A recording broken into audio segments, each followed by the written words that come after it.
currently recording the session so that kung those nga wala ka sulod, subong, so they can watch this on a later time. Sige, so before that, let's pray. So, dear Heavenly Father, thank you, good Lord, for this afternoon you've given to us. Thank you, Lord, sa blessings you have showered upon us. Guide us today, Lord, as we discuss about the humanistic existential theories. And Lord, please give us wisdom, understanding, and strength to face this week, Lord God. And I just want to give you back all the glory and honor in Jesus' name. Amen. So, before sila mag-start, so a little background lang on the humanistic existential theories. So, tapos na kita kasi sa psychodynamic So, 'di ba sa psychodynamic theories, ano ganing gina-emphasize nila? They emphasize the review na sa sa midterms nyo. So, they emphasize what gani? Kindly chat being answered. Ano about ang psychodynamic theories? Nalipat na ka mo?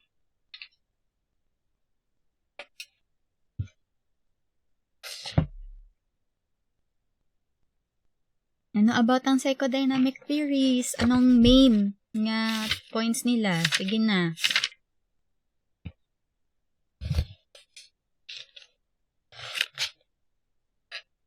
About unconscious? Okay, ano pa gid? Ano gid ang do mga main gid nga points nga sang psychodynamic?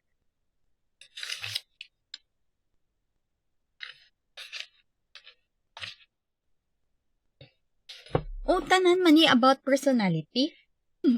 Pero ano about ang psychodynamic theories? Kailangan nyo ma-master bala class.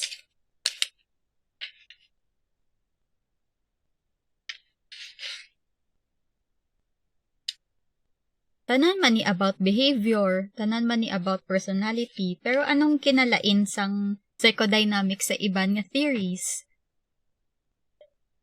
Okay, about childhood experiences, unconscious awareness, ano pa gid?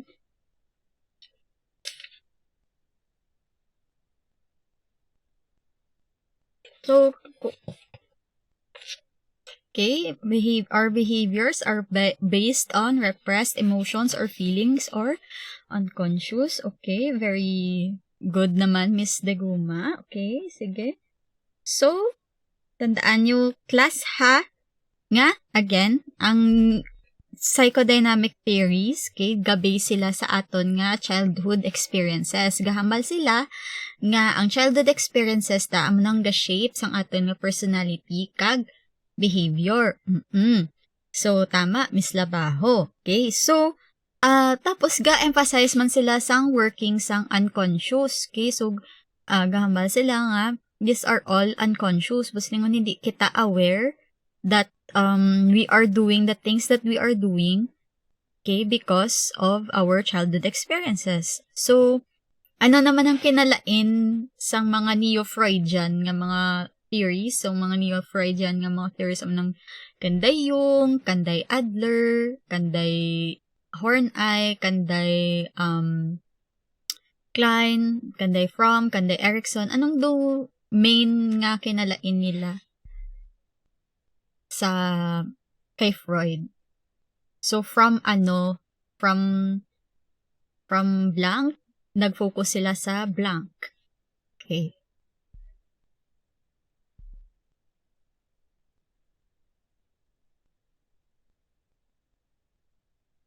Sige, gina-review ko na kamuha kay next week. Exam na. Sige, dapat kayo. Dapat prepared talaga. I'm not joking when I saying na mahirap ang exam. Sige. Sa mga neo-Freudian, instead of focusing on blank, they focused on blank. Culture, ano pa gid? Social relationships, okay? Social influences. Okay, so from biological, though shift sila into environmental or social or cultural aspects. Okay, tama, Miss Bernabe. Okay, very good. Okay, so si Freud more sa sexual. Okay, tama man. Oo.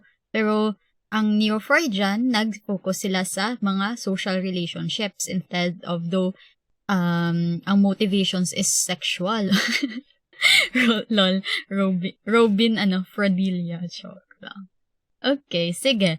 So now, sa humanistic perspective na kita, humanistic existential perspective. So sa humanistic perspective, amaning duha kabilog na si Maslow and si Rogers. Okay? So, sa humanistic perspective, they focus on psychological growth, free will, and personal awareness. So, amo nang makita nyo sa ilang theories. And it takes more positive outlook on human nature and is centered on how each person can achieve their individual potential. So, amo nang ilang do perspective about growth of human beings. So, sa psychodynamic, ga-focus sila yung ang aton nga behavior deterministic, but silingon, ang behavior ta subong is because of our behavior sang pasta. Okay, or ang reason sang pasta. Pero, sa humanistic, okay, they focus nga ang behaviors ta subong, okay, it can lead us to our growth, okay, as a person. Okay? So, amo na ang focus ang duha tang theorist, which is si Rogers kag si Maslow. So, ang next naman after nila is existential. So, later ko lang atagan sang do background ang mga existential theorists. So, if okay, sige. So, now, let's begin listening to your classmate about their presentation about the holistic dynamic theory of Abraham Maslow. Sige. So, lakpakan ta, day Miss Deguma kag si Miss Condes. Virtual clap. Yay. Okay, sige. You may take the floor now.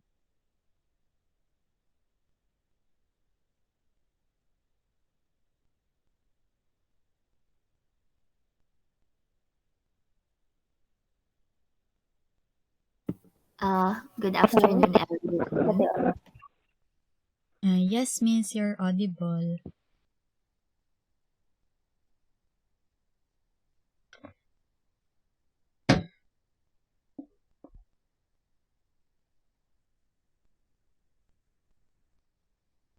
Alright, thank you. Sorry kung may background na.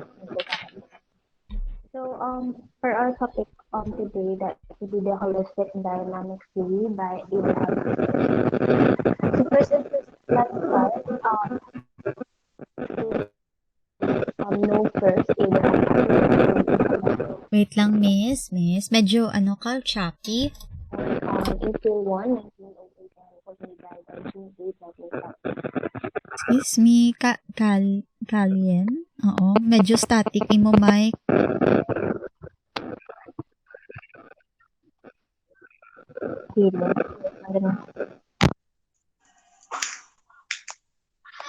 Subong niya, ma'am. Better. Much better. Okay, sige. Proceed na.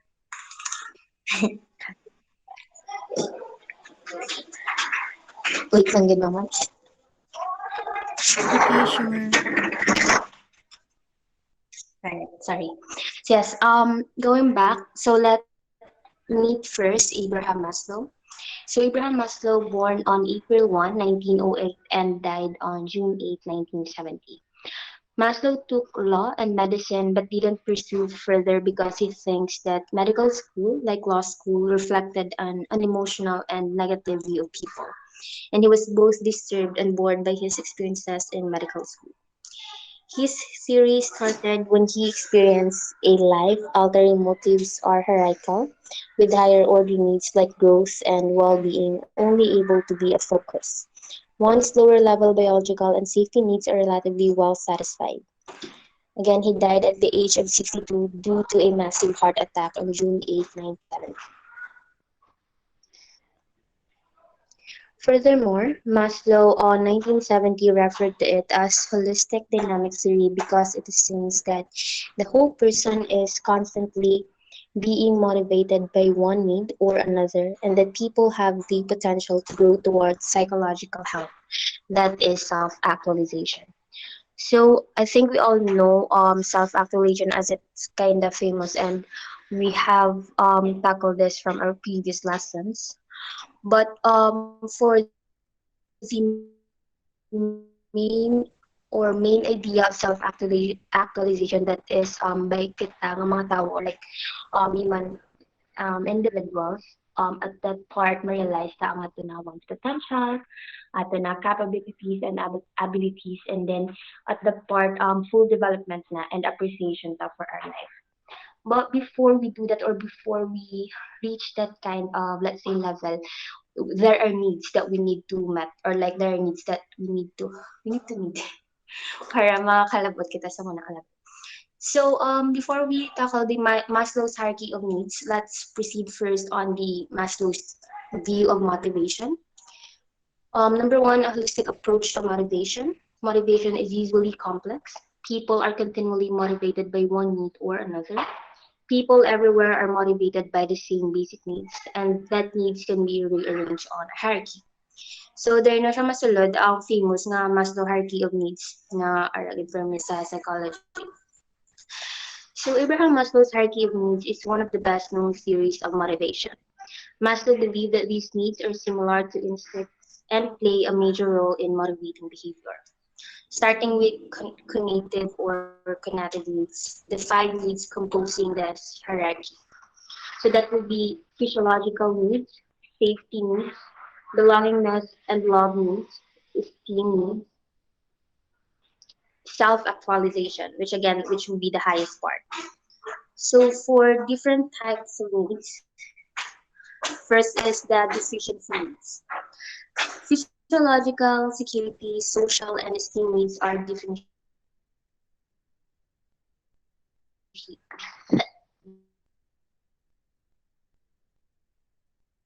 deficiency needs, which arise due to deprivation. Satisfying these lower level needs is important to avoid unpleasant feelings or consequences. So muna, bracket must start first sa psychological needs. I'm sorry, physiological needs rather. Um, then security, social, like ang pinaka-basic kita na isang aton nga, ano, sa aton nga paguro ang aton nga physiological needs. And then growth needs. So Maslow termed the highest level of pyramid as growth needs. These needs don't stem from a lack of something, but rather from a desire to grow as a person. On the other hand, the physiological needs are fairly apparent and include the needs that are vital to our survival, such as food, water, breathing, homeostasis. Hindi ko gawa familiar kung ano na siya. Physiological needs differ from other needs in at least two important respects. First, they are the only needs that can be completely satisfied or even orderly satisfied. Second, characteristic peculiar to physiological needs is their recurring nature. Then again, amo na siya ating mga food, mga water, mga what. Safety needs, including physical security, stability, dependency, protection, and freedom from threatening forces such as war, terrorism, illness, fear, anxiety, danger, chaos, and natural disasters. The needs for law, order, and structure are also safety needs. That is termed by Maslow in 1970. Next is the love and belongingness needs. At this level, the need for emotional relationships drives human behavior, such as the desire for friendship, the wish for a mate and children, and the need to belong to a family, a club, a neighborhood, or a nation. Love and belongingness also include some aspects of sex and relationship needs, such as sexual attraction, sexual desire, Miss? Wala ka ba?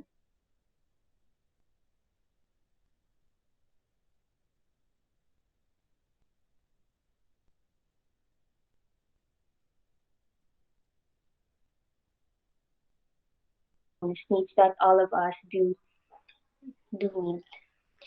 And then esteem needs. At the fourth level in Maslow hierarchy is the need for appreciation and respect. Yes, ga utod-itod ikaw?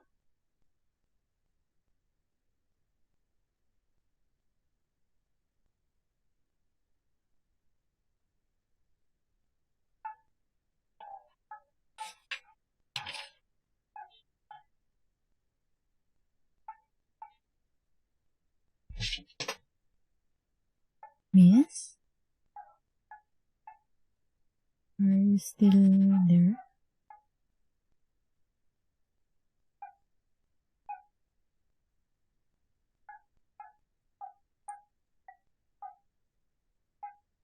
In fulfilling their Ay, potential. miss, I think nadula ka.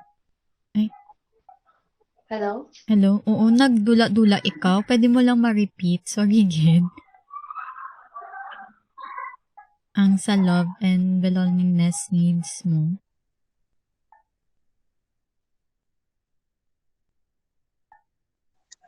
Sorry, ma'am. Subong niya, ma'am. Oo, better na. Hello? Oo. Sorry, nagpili na. Signal. Sorry. Sa the last part, ma'am. I think sa love and belongingness mo, nula gid namon to nabatian.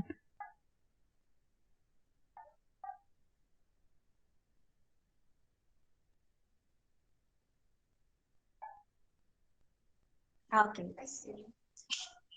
Okay. Sige, sa love. Okay. Sa love and belongingness needs. Okay.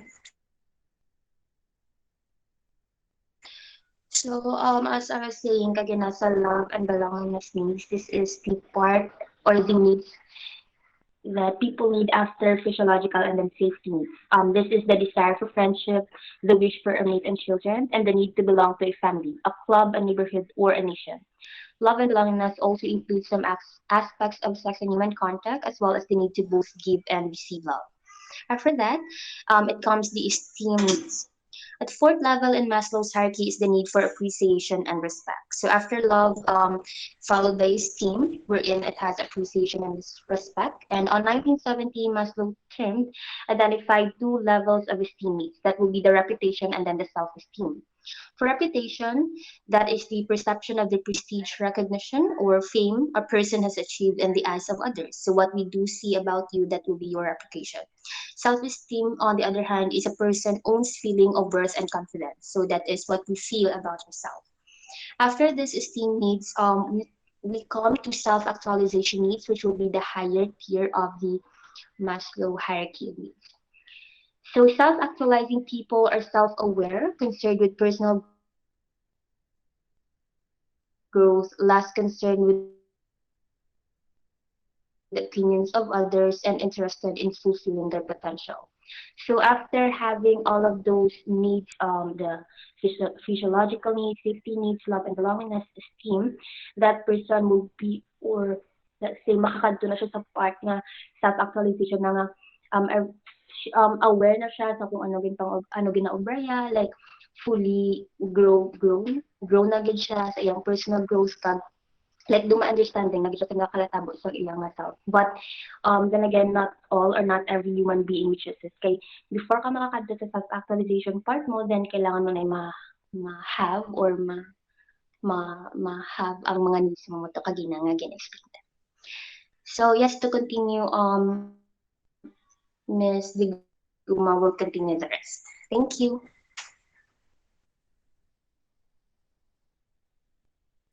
Okay, so to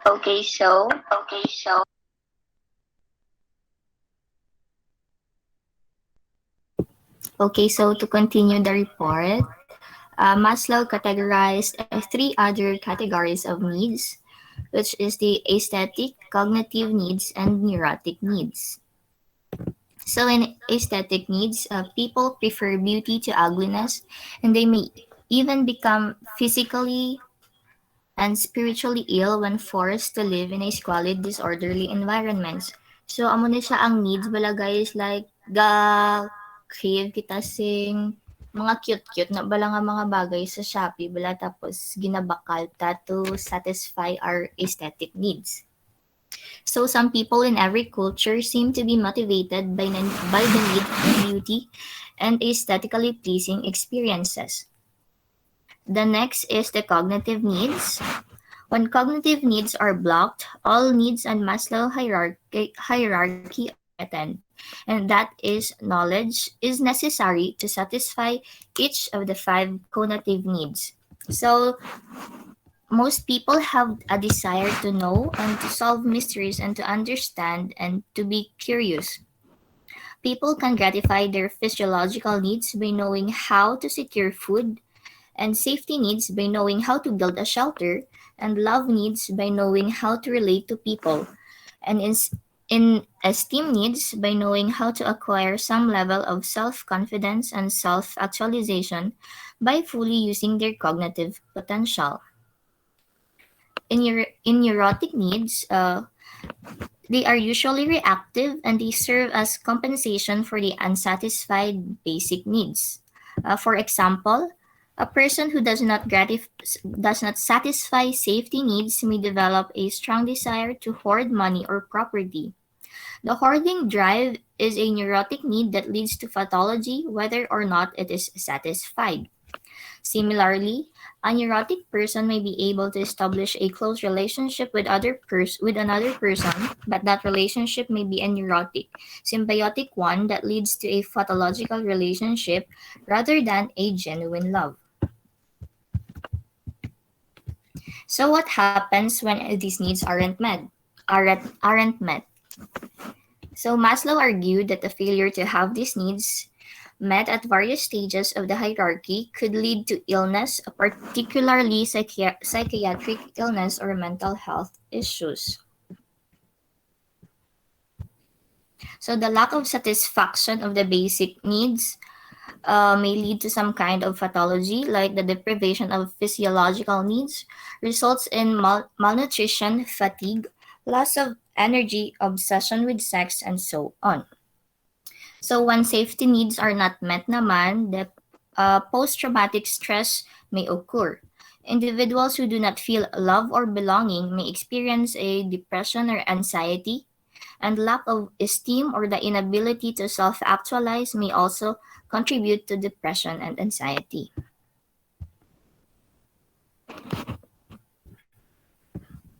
So we have also our behavior in expressive and coping. So Maslow called expressive behavior unmotivated because it's frequently unconscious and usually takes place naturally and with little effort. It has no goals or aims but is merely the person's mode of expression. Sa expressive behavior, this includes actions such as slouching, looking stupid, being relaxed, showing anger, and expressing joy. Like aton lang gid bala expression sa mga bagay-bagay or sa mga katabo nga wala sing motivation or wala sang cause bala like motivation nga matabo like occur lang gid siya naturally sa aton nga uh, mode of expression. While in co-behavior, it serves as some aim or goal, although not always conscious or known to the person, and it is always motivated by some deficit need. On the other hand, it is ordinarily conscious, effortful, learned, and determined by the external environment. It involves in the individual's attempt to cope with the environment, to secure food and shelter, to make friends, and to receive acceptance, appreciation, prestige from others. So we also have the instinctoid needs, wherein Maslow hypothesizes that some human needs are innately determined, even though they can be modified by learning. Sex, for example, is a basic physiological need, but the manner in which it is expressed depends on learning. For most people, then, sex is an instinctoid need. So, if muna gani na meet na natin to ang levels of hierarchy nga ging ano ni Maslow ginhatag, pwede na kita maging self-actualized or maging self-actualized people. So in order to be self-actualized, we have a criteria for that. So first, they were free from psychopathology. They were neither neurotic nor psychotic, nor did they have a tendency toward any psychological disturbances. Second is that self-actualizing people had progressed through the hierarchy of needs and therefore lived above the subsistence level of existence and had no ever-present threat to their safety. So Maslow's third criterion for self-actualization was embracing the B values, wherein these being values are indicators of psychological health and are opposed to deficiency needs, which motivate non-self-actualizers. While the last is self-actualizing individuals fulfill their needs to grow, to develop, and to increasingly become what they were capable of becoming. So we have the characteristics of self-actualizing people. They are more efficient perception of reality, wherein they are not fooled by facades and can be both positive and negative and can see both the positive and negative underlying traits in others that are not readily apparent to most people. Self-actualizing people are less afraid and more comfortable with the unknown. Second is the acceptance of self, others, and nature. So self-actualizing people can accept themselves the way they are. They can tolerate weakness in others and not threatened by others' strengths. Next is the spontaneity, simplicity, and naturalness. Self-actualized people are unconventional but not compulsively so, and they are highly ethical but may appear unethical or non-conforming based on the situation that they were in. Next is self-actualized people are problem centering. They interest in problems outside themselves, wherein they are task oriented and concerned with problems outside themselves. And as this interest allows self-actualizers to develop a mission in life, a purpose for living that spreads beyond their self. They are concerned with external problems and adopt a solid philosophical and ethical basis for handling these problems. Next is their need for privacy. They feel relaxed or comfortable when they are either with people or alone. Because they have already satisfied their love and belongingness needs, they have no desperate need to be surrounded by other people. In autonomy, self-actualizers can be achieved only through the satisfactory relations with others. So once nga aton confidence is na attain na naton, a person may no longer depends on others for their self-esteem needs because kay confident na sila gani sa ila self and though hindi na siya need nga mag-rely pa sa iban. So next is the continued freshness of appreciation. Self-actualizing individuals see with a fresh vision everyday phenomena, as in the flowers, food, and friends. So like they appreciate the small little things that happened in their life. Like thankful sila sa mga bagay-bagay nga dira sa ila, kag kung ano man ang ara sa ila. While in the peak experience, this is the unexpected discovery that somehow self-actualizers gave them a feeling of transcendence. So the peak experience is unmotivated, non-striving, and non-wishing. And during such an experience, a person experiences no needs, wants, or deficiencies.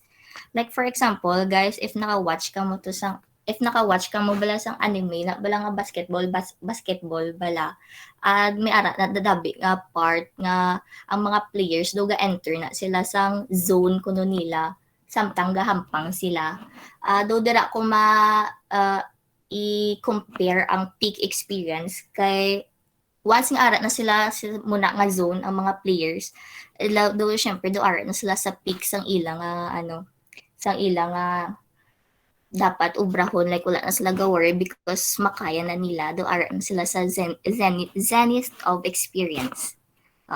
Next is the Gemeinschaftsgefühl. Ay, hindi ko sure kung sakto akong pag-pronounce, but amo na siya. So this is Adler's term for social interest, community feeling, or a sense of oneness with all humanity. So Maslow found that his self-actualizers had a kind of caring attitudes towards other people. And next is the philosophical sense of humor. I joke.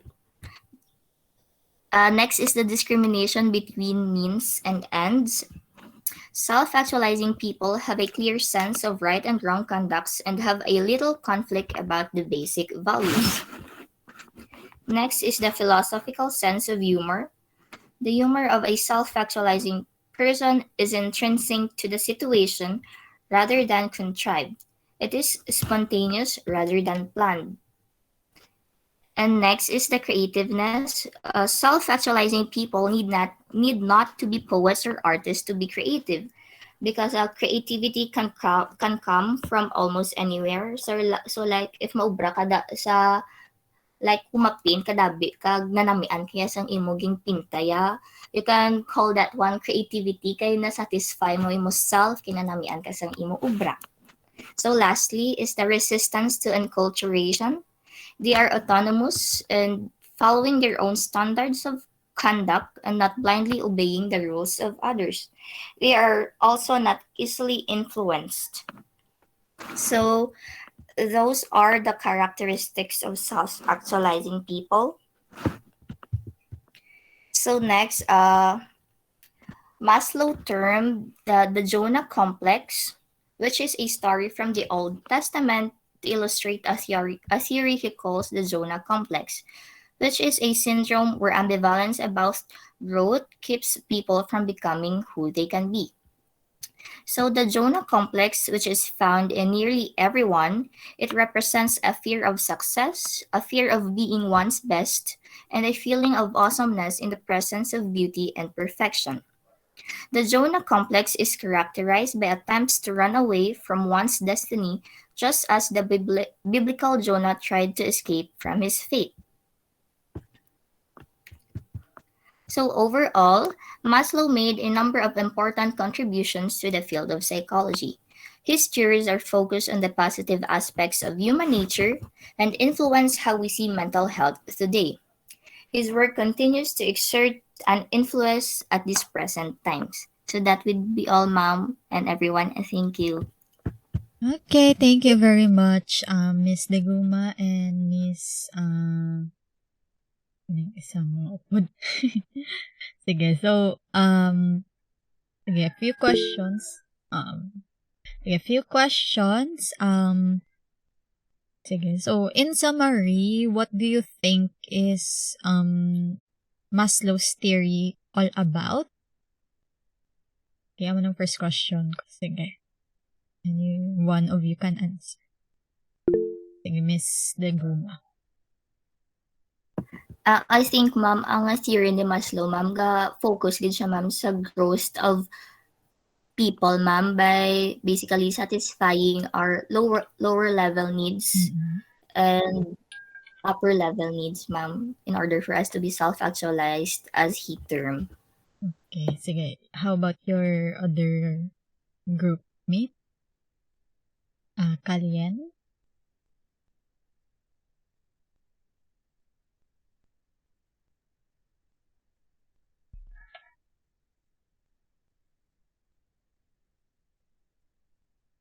Alright, si Kalien. Okay, see. Same lang, ma'am. Oo. Same lang kami sa. Same lang. Steve, Okay, sige. How about, ang second question ko is, what do you think is the impact of Maslow's theory when it comes to the practice of psychology or sa pagtuon ta sang psychology today? Sige, Miss Angel.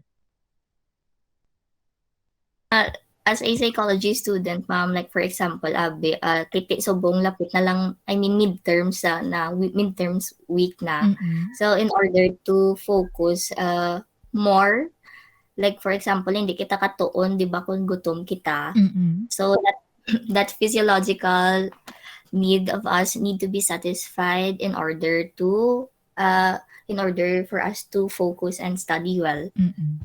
Okay. Mhm. Sige, how about your group mate?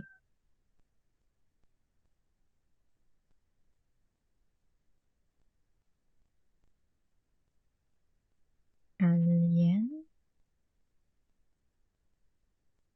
Halloween? Yes, ma'am. So same thing lang, ma'am. Like ang whole point or idea sa theory is really relevant kid or in need kid sa ato na I mean today's life, especially like psychology students, in order for us to let's say example, we are going on our careers na earlier after on the future, I mean, like Mm-mm. ma-help tang aton self nga ma-understand man ang aton na patients, ma-assess ang ilang nga specified or designated nila nga symptoms or like clinical settings. So it will really help us get to understand one person kay syempre muna ganit sa self actualization needs ta ma-understand ta ang aton na personal growth muna ma self aware ta kag maka-help gina sa aton career in the future. Okay. Sige. Yes, may add ka pa, miss? In addition lang, ma'am, I think, ma'am, pwede ta magamit, ma'am, ang theory, ma'am, ni Maslow, ma'am, sa theory man to ni Erikson, ma'am, in psychosocial stages, ma'am, to, Mm-mm. identify the symptoms of our patients if used in clinical settings. Okay. Sige, thank you very much, Group 5. Sige, palakpakan pa sila ulit. Sige, so, si Group 7, nag-request sana sila nga mauna sila. So, Group 7, sige, kindly prepare your slides na lang. Thank you very much, Group 5, for your presentation. Sige. Wait lang yun, ma'am. Mm-mm.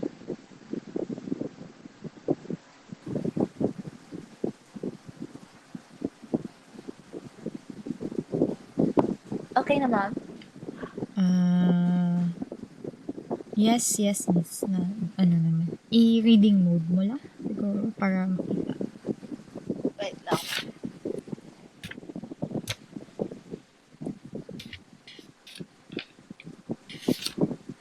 Okay.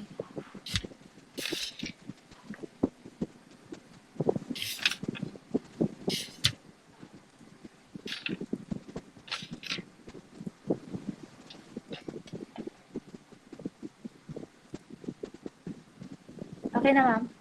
Yes. Okay, mama, start ma-report, ma'am, si Miss Joanna. Okay, hello everyone.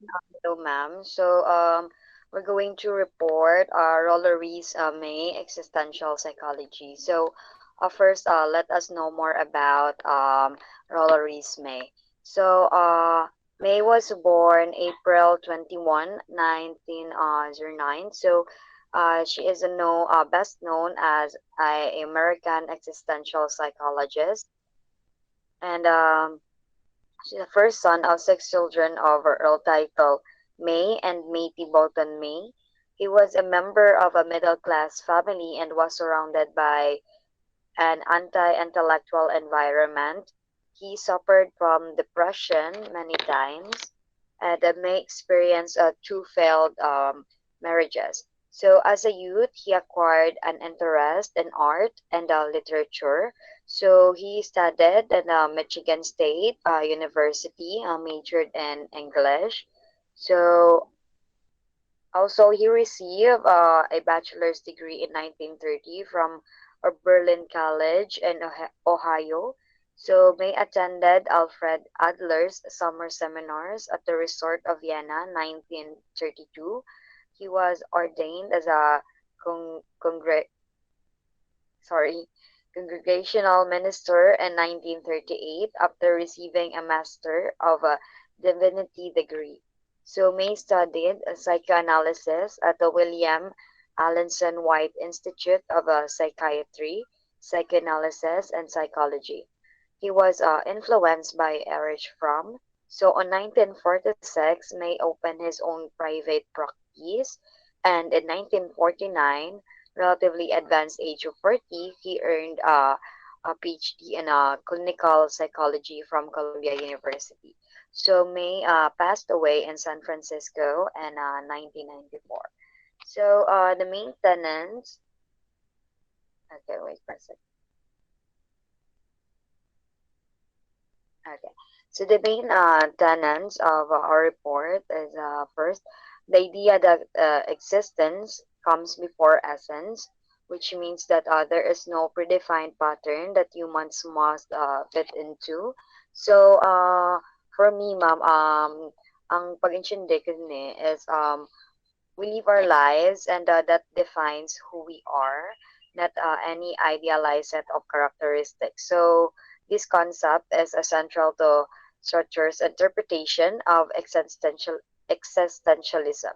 So human reality is the only place where existence comes before essence. So for me, we are born into this world with no inherent purpose and no preconceived notions of who will become. So it is not the responsibility of another being to tell a man how he should live, and that is a decision he must make for himself.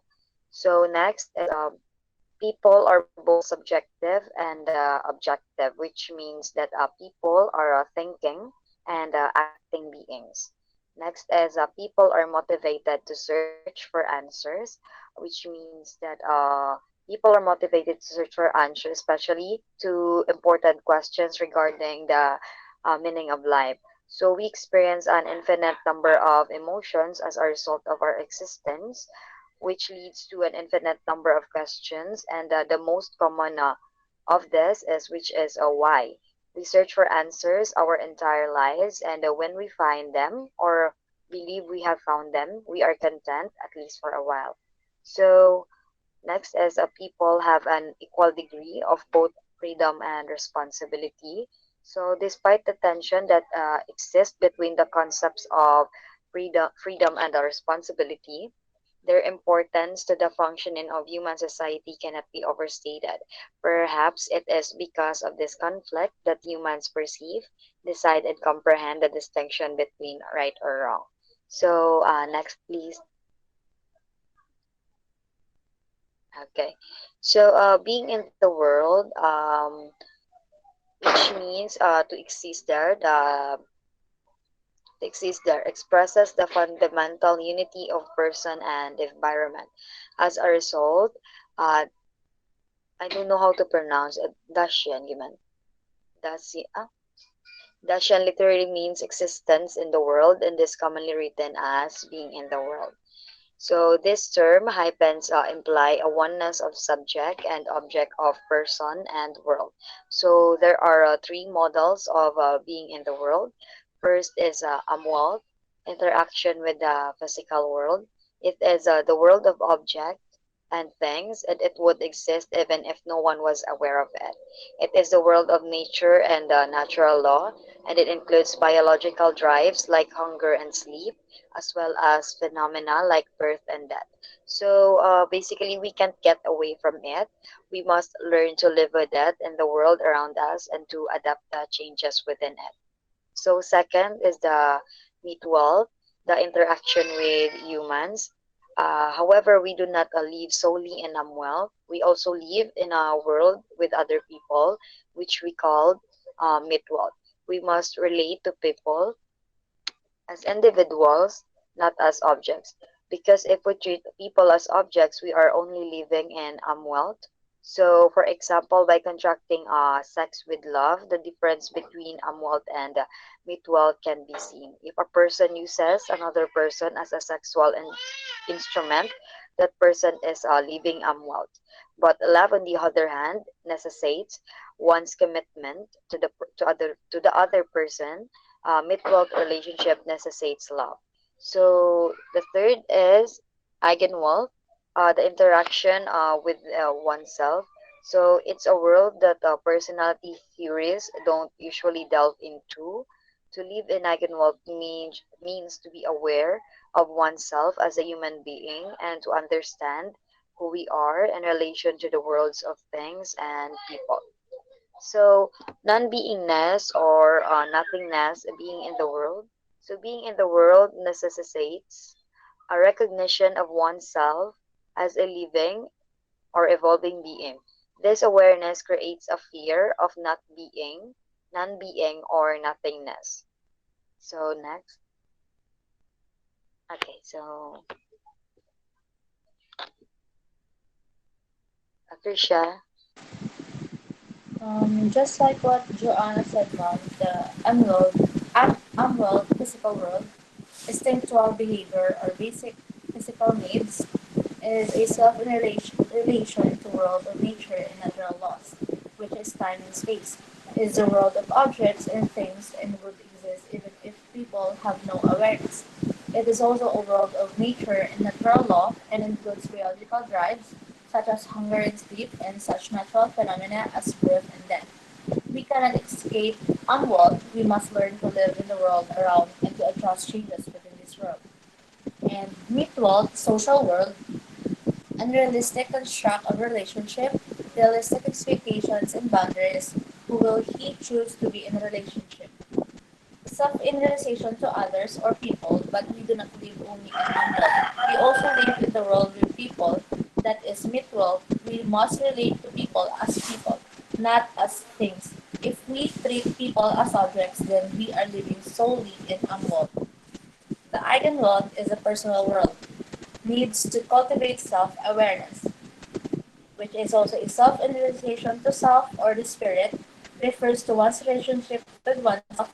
To live in eigenwealth means to be aware of oneself as a human being and to grasp who we as we relate to the world of things and to the world of people.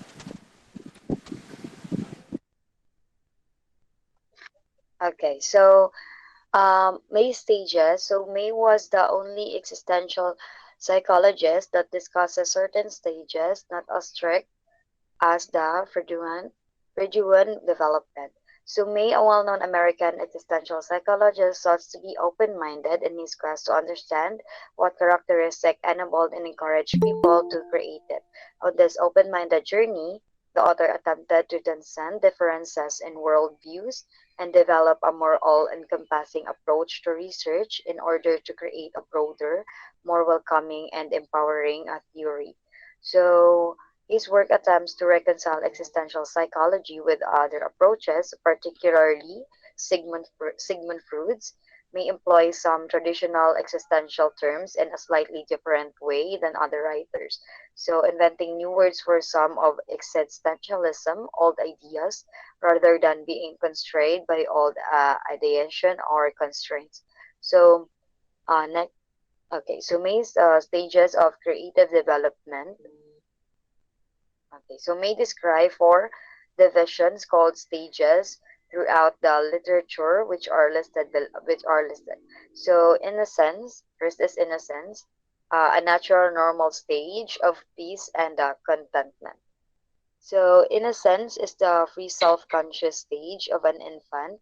It is the innocent of the premoral that is neither bad or innocence.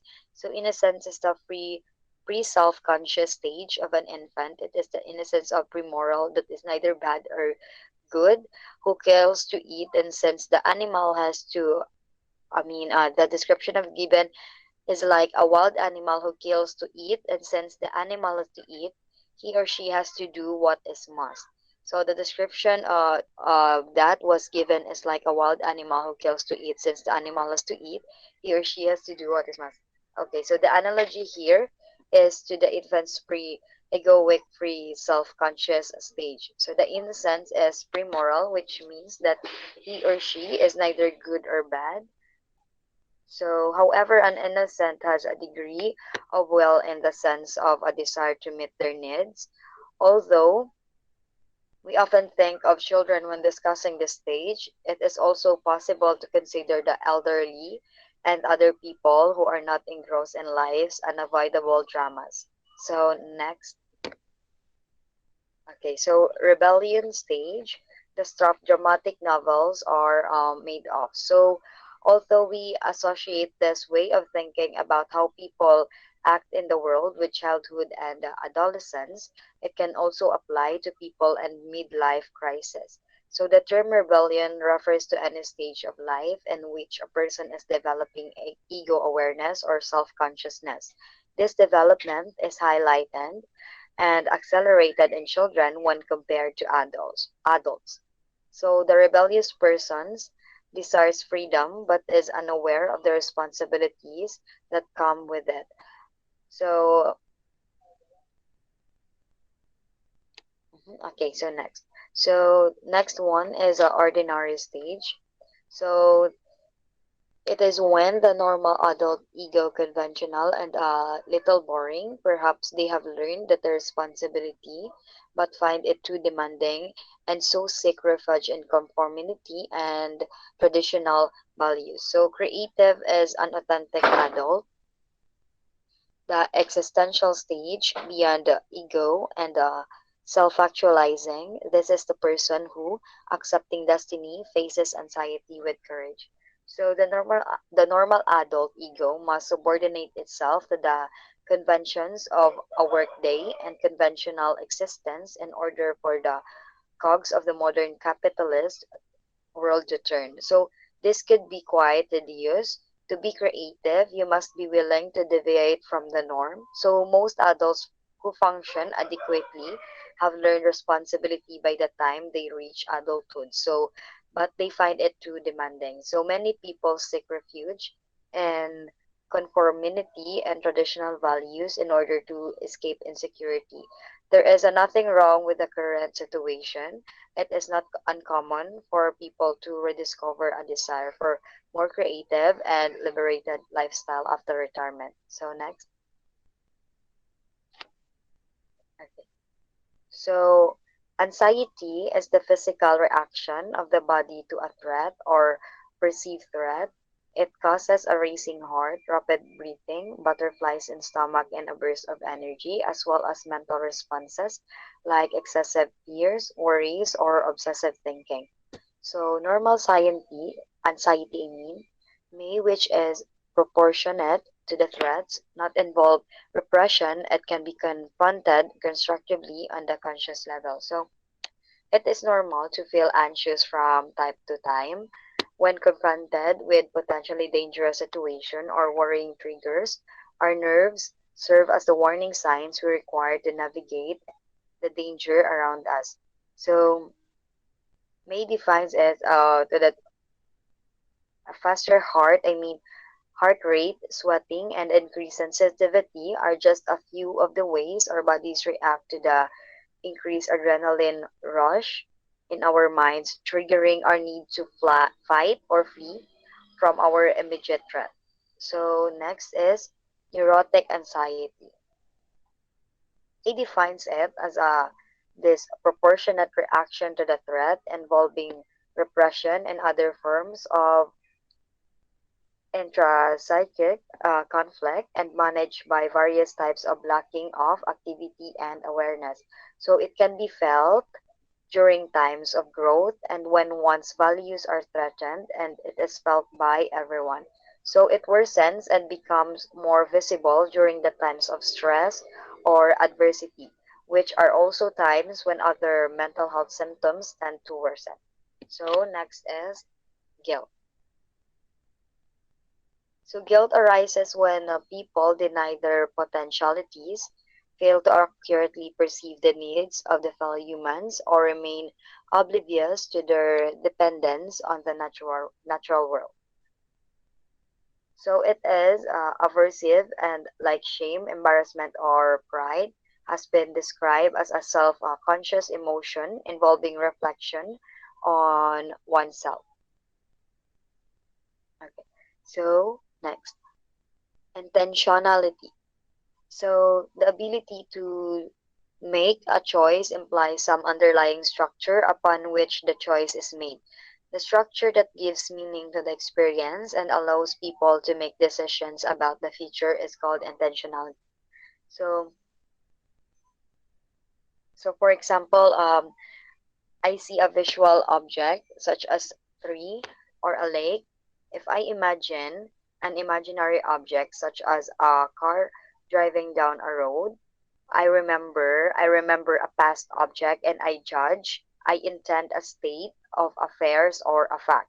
So every conscious act, every experience is associated with an object, every intention has a corresponding intended object. Okay, so care, love, and will. So apathy is the polar opposite of care, which is an active process. Care is a state in which something matters. It refers to the process of protecting someone or something and providing what that person or thing requires. It is not the same as love, but it is a source of both love and will. So next is love. So love is defined as a delight in the other person's presence and an affirmation of that person's value and development as much as one's own. So it is a set of emotions and behaviors that are characterized by intimacy, passion, and commitment. It entails tenderness, closeness, protection, attraction, affection, and trust. There can be no love without care, and that is only transient sexual arousal. So next is will. So the capacity to organize oneself so that movement in certain direction or toward a certain goal may take place. So it necessitates self-consciousness, implies some possibility of either or choice, provides self-direction and maturity, and allows one to continue without running risks that are too great. So next. Okay, so union of love and will. So both love and will are reaching out toward another person. Both involve care, both necessitate choice, both imply action, and both requires responsibility. Okay.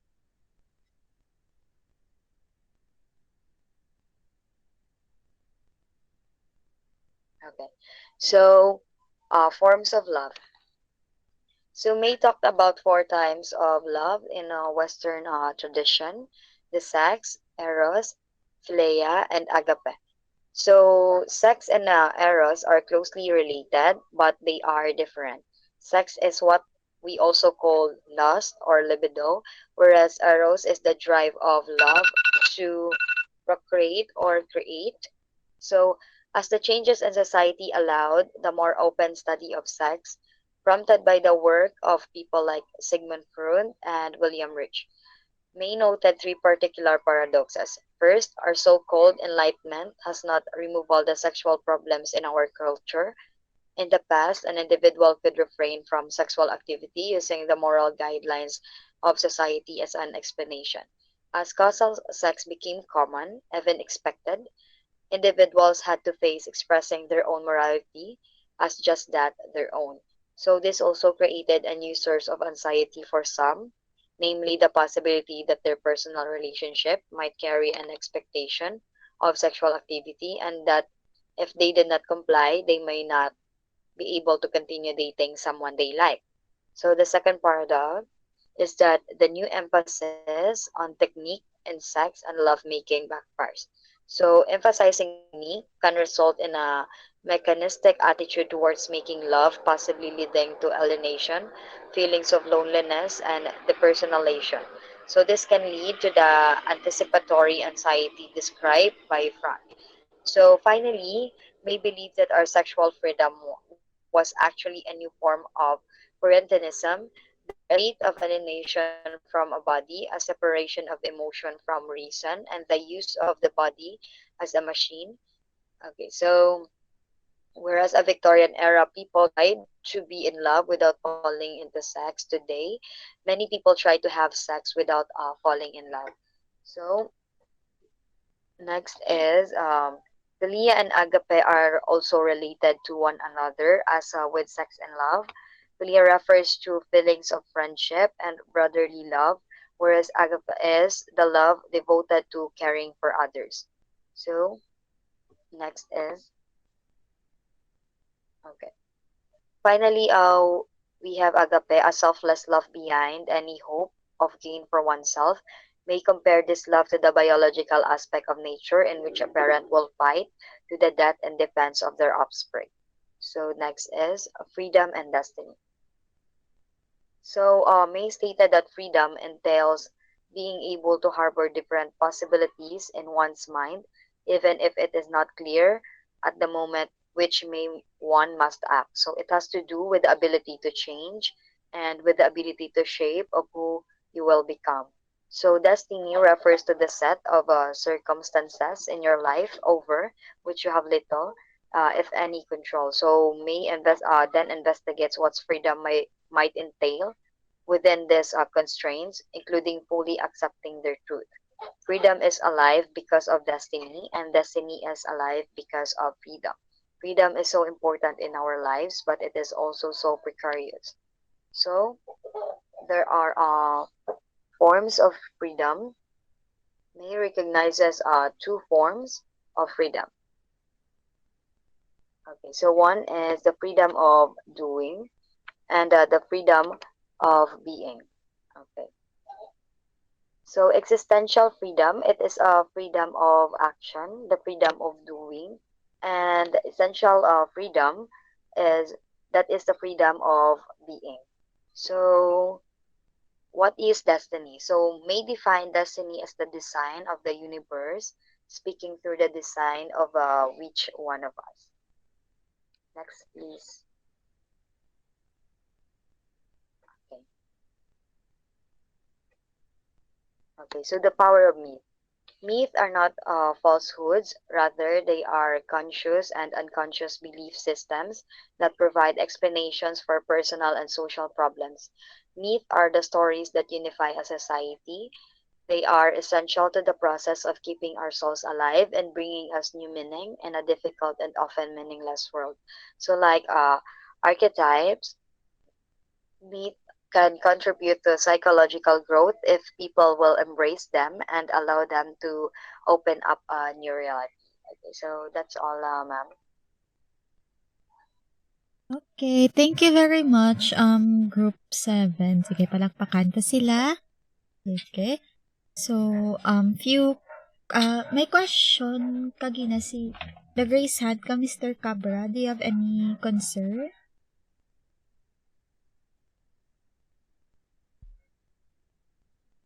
Ano yan lang, na misclick. Okay, thank you for, for confirming. Okay, namangkot ko dan sa chat kagina.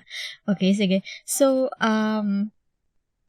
sige, so, in summary, okay, what do you think, existential theory is about? Sige, Miss Hugo and Miss Guzman.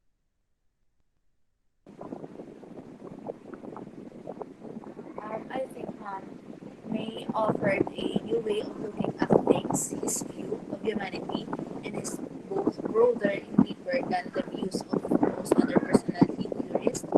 He saw people as a complex beings capable of both tremendous good and immense evil.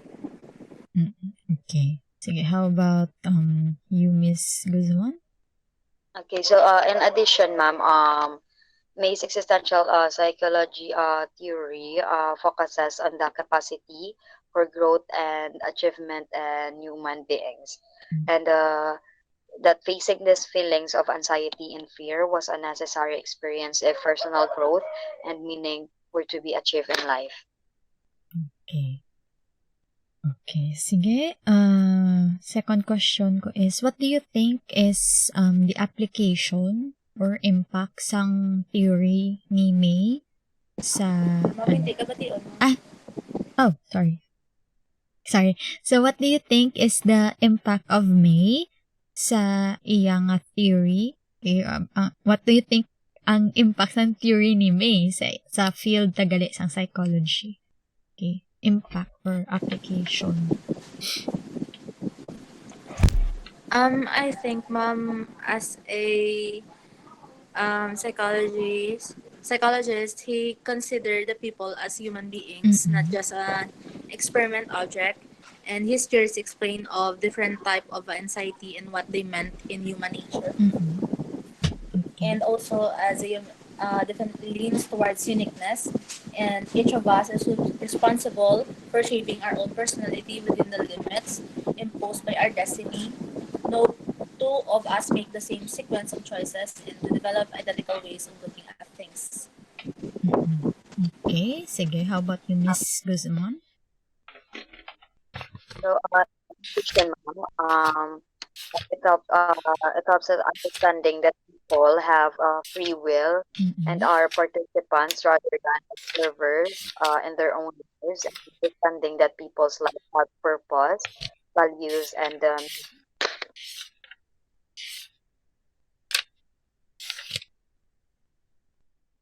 Na nadula ka, Miss? Or amo lang to yung mga answer? ama lang to, ma'am. Okay. Okay, sige. So, just to further summarize pagidang ilang points kay they are on the existential nga side, abi. So, it's kinda similar with the humanistic side in which they are the same, that they see human beings as a whole, and they are more on the growth of human beings. But ang existential na perspective, they are more on it's a branch of psychology that studies how human being comes to terms with the basic givens of human existence. Kumbaga, it simply tries to answer the question, why are we born in this world? Why are we here to exist? Okay? So, ang existential perspective has rooted in philosophy in which it has long tried to make sense of people's being in the world. So, why are we here? Why do we exist? So, sa period na anime, so si May ang do nag-popularize sang existential theory sa America. But, one of the applications of, existential theory is really sa kay Viktor Frankl nga side. So mag-psychotherapy ka mo, though more on sa iya nga side ang existentialist nga psychotherapy. Okay, pero si May ang do naging popular or ari diri sa theorita kay siya ang do nagpopularize sang existentialism sa America. Okay, so it is rooted in philosophy, because in philosophy, if you remember your philosophy classes, so 'di ba, we philosophers also try to answer the question on what is the meaning of this life, and this is associated with existential philosophy, which was pioneered by such thinkers such as Kierkegaard, Nietzsche, and Heidegger. Okay, this and other existential philosophers have written about the anxiety that is inherent in human existence, the people's need for meaning in a meaningless world, and the importance for people to make their own choices according to their own authentic desires. So, ang existentialist nga perspective, mas ga-focus sila sa free choice naton, ang meaning sang existence naton, compare sa humanistic na side. So, sa humanistic na side, more on sa self-image, more on sa self-growth. So, ang sa existential, more on finding meaning as to why we are here. So, di ba, damo-damo man kita experiences sa life, ang iban gani siguro, they suffered much more than us, and ang existentialist nga perspective helps them siguro give an answer as to why they are experiencing what they are experiencing now, what could be the meaning of their existence, 'di ba? So dumduman ko naman Attack on Titan Sabad. So 'di ba kumbaga sa existential perspective, gambal, di ba nga, you are already special because you are already born into this world. Kumbaga, every person that is living is born free. So, amo na, may ara kita essential freedom, kag may existential freedom. So, ang essential freedom, di ba? That is, oo, nasabad, gani, takaan ko. Takaan ko. Dumduman ko naman. Sige, dali lang.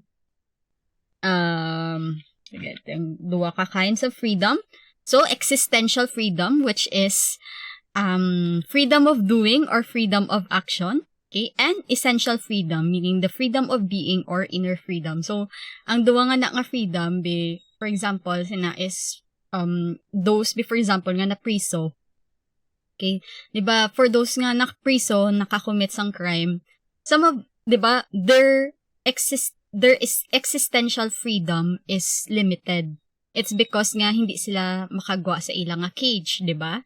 So, but, why do some people still live, keep moving forward sa ilang life, diba? It's because of their essential freedom. They find meaning in their life, in their purpose. So, si Nietzsche more on sa nihilism. So, para sa, ang mga nihilistic, or those who subscribe to nihilism, they say nga, there is no meaning in life. Okay? Wala sang do big meaning ang life. Wala sang, kitala na yaga ubra-ubra sina, doon na. And, kumbaga, we can only find meaning through living, doon mo na ilang perspective. Meanwhile, ang existentialist, suli siya, may meaning, gidi ang kabuhi, okay? May meaning ang kabuhi. We are born to choose what we want. Okay, so doon mo na ang ilang sa perspective sa existential. So kung balikan ta si humanistic, more on naman sila sa self-image, more on sila sa growth sang isa ka tao. So that's why they are both paired gapon together. So do ka complement man gapon sila. So I hope nga do may natun-an man kamo sa existential theory. So, ang wala na siguro, ang do pwede kong mahatag na quote sa inyo if you're lost or still finding, for example, meaning in your life. So, siguro, ang mo na ibalikan ta na lang to natanaw sa, sa Attack on Titan nga magani. Or you are already special because you are born into this world. Diba? So, rambling na taday. Anyways, ano pa ba? So, siguro isa pagid nga do pwede ko siguro ma-recommend nga matanaw yung ang dark nga series. So, mana sa Netflix na siya, ang dark nga series. Hindi lang ko mang-spoil. Basta muna. So, sa dark nga series, so, like, man na do, existential man na nga show. So, very German man dayon. So mga ma-pronounce yun na gogo ang Gemeinschaftsgefühl na pagtanaw niyo. So, yeah. So, ano ba, kung ano na do more on, ano bang destiny naton as people, diba? So, about freedom, gid. Hindi, damo, nag-share sa account ko, family account, gid yadaan, tanan na sila dito. Kawawa lang si ma'am, ako lang gabayan daan. Sige, so, na. Pwede man ka, sail the high seas, pirate ka muna. So, na. Okay, sige. So, next, so balik naman taliwat sa humanistic or humanism nga side. So, group 6, are you here?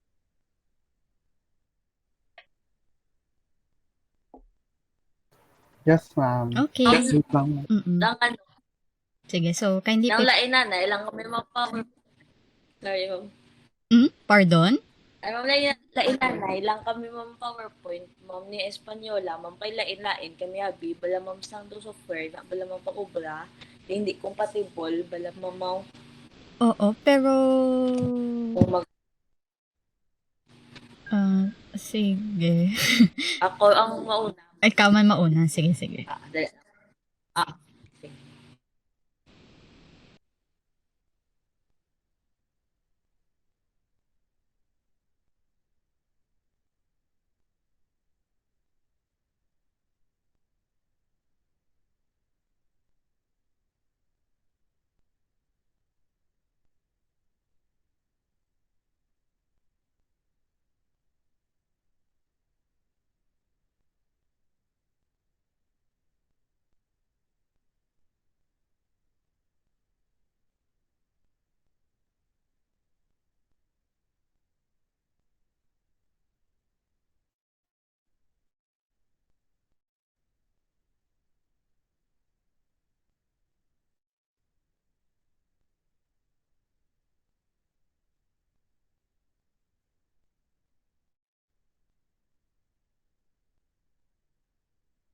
Wait lang, mama.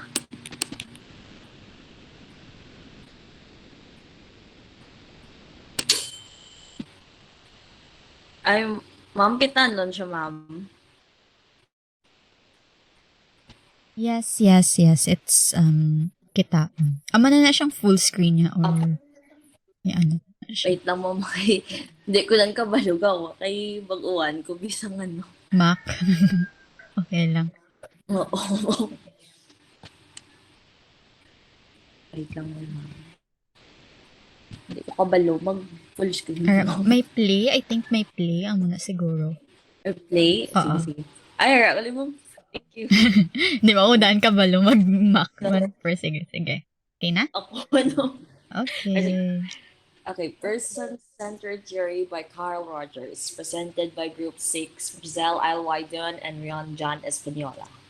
So this is the main tenets. Carl Rogers, he is best known for developing the psychotherapy method called client-centered therapy and for being one of the founders of humanistic psychology. Person-centered theory or therapy. Client-centered therapy is an approach to psychotherapy based on a belief that the client is best able to decide what to explore and how. The self and the self-actualization, the complete realization of one's potential and the full development of one's abilities and appreciation for life. There is a psychological help. This is an incongruence between our self concept and our organismic experience is a source of psychological disorders. So Carl Ransom Rogers is the full name of Carl Rogers. Carl Rogers was known as the founder of client-centered therapy. He developed a humanistic theory of personality that he grew out his experiences as a practicing psychotherapist. He wrote his first book, The Clinical Treatment of the Problem Child, in 1939. So Carl Rogers was born on January 8, 1902 in Oak Park, Illinois, and fourth of his six children born to Walter and Julia Cushing Rogers. So let's proceed to the person-centered theory. During the early years, his approach was known as non-directive. Later, his approach was variously termed as client-centered, person-centered, student-centered, group-centered, and person-centered. The client-centered label refers to Rogers' therapy and the more exclusive term person-centered to refer to his theory. The assumptions in person-centered theory. Okay. Pons postulated on two broad assumptions, the formative tendency and self-actualizing tendency. The basic assumptions. So the formative tendency believe that there is a tendency for all matter, both organic and inorganic, that evolves from simpler to more complex forms. It's for the entire universe a creative process rather than a distinctive one is in operation. The actualizing tendency. This tendency is the only motive people possesses the need to satisfy one's hunger, drive to express deep emotions when they are felt, and to accept oneself are all examples of the single motive of actualization. Because each person operates as one complete organism, actualization involves the whole person psychological and intellectual, rational and emotional, conscious and unconscious. The self actualization. Okay, so self actualization is the actualization tendency that, and this is therefore not the synonymous with it. The actualization tendency refers to organismic experiences of the individual. It refers to the whole person, conscious and unconscious, physiological and cognitive. Self actualization is a tendency to actualize the self as perceived in awareness. Okay, so this next, the self and self actualization. So the self concept. The self concept includes all those aspects in one's being and one's experiences that are perceived in awareness through not always accurately by the individual. So the ideal self, The second subsystem of the self is the ideal self, defined as the one's views of self as one wishes to be. The ideal self contains all those attributes, usually positive, the people that aspire to possess. A wide gap between the ideal self and the self concept indicates the incongruence and the unhealthy personality. So we proceed to awareness. Without awareness, the self concept and the ideal self would not exist.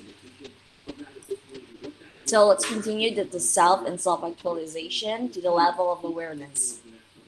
There are three levels of awareness. First, some events are experienced below the awareness are either ignored or denied. Example, an ignored experience can be illustrated by a woman walking down a busy street, an activity that presents many potential stimuli, particularly a sight and sound. Because she cannot tend to all of them, many remain ignored. An example of denied experience might be a mother who never wanted children, but out of the guilt she becomes overly solicitous to them. So let's proceed to second. Second, some experiences are accurately symbolized and freely admitted to the self structure. Such experiences are both non threatening and consistent with existing self concept. Example, if a pianist who has full confidence in his piano playing ability is told by a friend that his playing is excellent, he may hear these words, accurately symbolizes them, and really admit them to his self concept. And the third level of awareness involves experiences that are perceived in a distorted form. When our experiences is not consistent with our view of self, we reshape or distort the experience so that it can be assimilated into our existing self concept. Example, if a gifted pianist were able to tell by the disruptive competitor that his playing was excellent, he might react very differently than he did when he heard the same words from a trusted friend. So, let's proceed to self-actualization, becoming a person. The process necessary to becoming a person, first, an individual must make contact, positive or negative, with another person. This contact is a minimum experience necessary for becoming a person. That is, a person develops a need to be loved, liked, or accepted by another person, a need that referred to as a positive regard. Positive regard is a prerequisite for positive self-regard, defined as experience of rising or valuing one's self. So we can say this as whenever you're going to have a going someone we're going to have put you in a prize or you do something great, then you put it as a prize as a positive regard. Okay, so let's go here to the barriers to psychological health. Okay, not everyone are conditionally healthy. Most people experience conditions of worth, incongruence, defensiveness, and disorganization. So we'll proceed to the meaning of conditions of worth. Instead of having a unconditional positive regard, most people receive conditions of worth that is they perceive that your parents, peers, or partners love and accept them only if they meet those people's expectations and approval. This is how you're going to see yourself if not only see yourself if you're going to see someone that tends to have a tends to have to meet their expectations to theirself. So let's proceed to incongruence. This incongruence between our self concept and our organismic experience is the source of psychological disorders. Conditions of worth that we receive during early childhood lead to a somewhat false self concept, one based on distortions and denials. So let's proceed to vulnerability. People who are vulnerable when they are unaware of the discrepancy between their organismic self and their significant experience. So let's proceed to the anxiety and threat. Anxiety defined as the state of uneasiness or tension whose cause is unknown. As we become more aware of the incongruence between organismic experience and their perception of self, our anxiety begins to involve that into threat that It is an awareness that yourself is no longer whole or congruent. Okay, so I'll proceed to the key terms: self actualization, a move toward becoming fully functional person. There is the psychological growth. When a person have experiences as exists, it may have the conditions of work, incongruence, defensiveness, and disorganization. Conditions of work and external evaluation lead to vulnerability, anxiety, and threat. Incongruence, self and perceived, self do not match. Defensive, distortion, and denial attempts to reduce incongruence. Oh, okay. Wait. We still have the last word. Maybe it was just a wasn't able to have an edit in it, but we're just going to read it. There is a psychological help, defensiveness. Defensive is a protection to self and self concept against anxiety and threat by the denial and distortion of experiences consistent with it. Your two chief defenses are distortion and denial. And distortion, we misinterpret an experience in order to fit it into some aspect of our self concept. We perceive the experience in awareness, but we fail to understand its true meaning. While in denial, we refuse to perceive an experience in awareness, or at least we keep some aspect of it from reaching symbolization. Denial is not common as distortion because most experiences can be twisted or reshaped it to fit in the current self concept. So let's proceed to this organization. Denial and distortion are etiquette to keep normal people from recognizing this disparity. But when the incongruence between people's perceived self and their organismic experience is either to be obvious or occurs to suddenly to be denied or distorted, their behavior becomes disorganized. Disorganization can occur suddenly or it can take place gradually over a long period of time. So actually, this is was supposed to be on some parts of psychological health, but since maybe I missed to see it or put it somewhere, and this is the lastly the key term supposed to be the last. Thank you.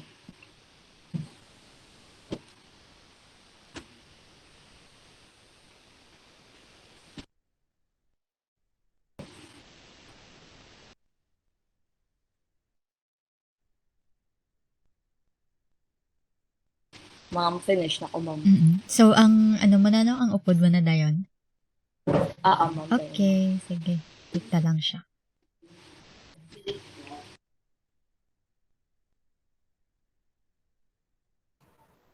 Hello, good afternoon, ma'am.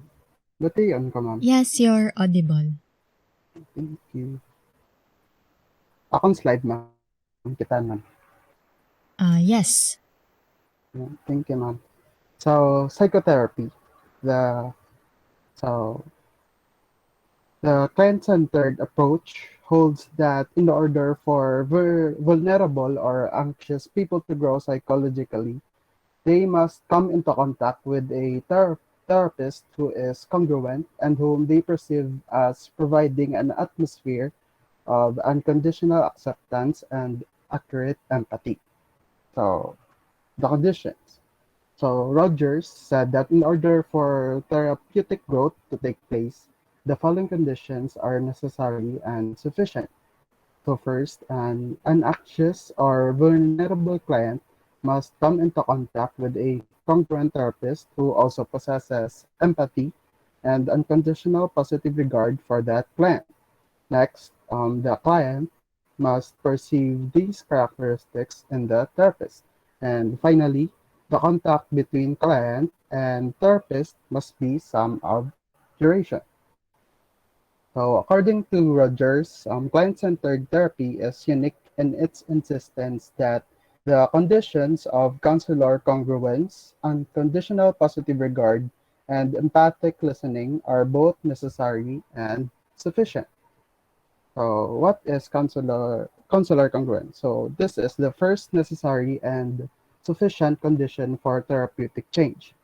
So, Congruence exists when a person's organismic experiences are matched by an awareness of them and by an ability and willingness to openly express these feelings. So Rogers also spoke about congruence in these words. So he said, in my relationships with persons, I have found that it does not help in the long run to act as though I were something that I am not. It does not help to act calm and pleasant when actually I am angry and critical. It does not help to act as though I were permissive when I am really feeling that I would like to set limits. It does not help to act as though I were acceptant of another person when underneath I feel rejection. So, according to Rogers, to be congruent means to be real or genuine, to be whole or integrated, and to be what one truly is. Next is unconditional positive regard. So, according to Rogers, positive regard is the need to be liked, prized, or accepted by another person.